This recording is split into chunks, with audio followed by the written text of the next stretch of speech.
ಒಮ್ಮೆ ಇರಾನ್ ಮತ್ತು ಇಸ್ರೇಲ್ ಶತ್ರುಗಳೇ ಅಲ್ಲ, ಅವರು ಗುಪ್ತವಾಗಿ ಸಹ ಮಿತ್ರರಾಗಿದ್ರು. ಆದರೆ ಒಂದು ಕ್ರಾಂತಿ ಎಲ್ಲವನ್ನೂ ಶಾಶ್ವತವಾಗಿ ಬದಲಿಸಿತು. ಇದು 1950ರ ದಶಕ. ಮಧ್ಯಪ್ರಾಚ್ಯದಲ್ಲಿ ಶಕ್ತಿ ಸಮತೋಲನ ತುಂಬಾ ಸಂಕೀರ್ಣವಾಗಿತ್ತು. ಅಮೆರಿಕ ಇರಾನ್ನ ಮೇಲೆ ಪ್ರಭಾವ ಹೆಚ್ಚಿಸುತ್ತಿತ್ತು. ಇರಾನ್ನ ಶಾ ಅಮೆರಿಕದ ಬೆಂಬಲದೊಂದಿಗೆ ಆಡಳಿತ ನಡೆಸುತ್ತಿದ್ದ.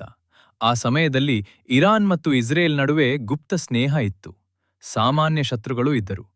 ಆದ್ದರಿಂದ ಅವರು ಪರಸ್ಪರ ಸಹಕಾರ ಮಾಡುತ್ತಿದ್ದರು. ಆದರೆ 1979ರಲ್ಲಿ ಎಲ್ಲವೂ ಬದಲಾಯಿತು.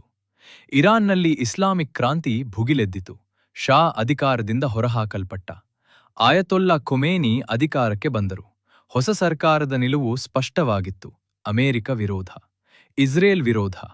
ಅದರಿಂದ ಆರಂಭವಾಯಿತು ಇರಾನ್ ವಿರುದ್ಧ ಅಮೆರಿಕ, ಇರಾನ್ ವಿರುದ್ಧ ಇಸ್ರೇಲ್.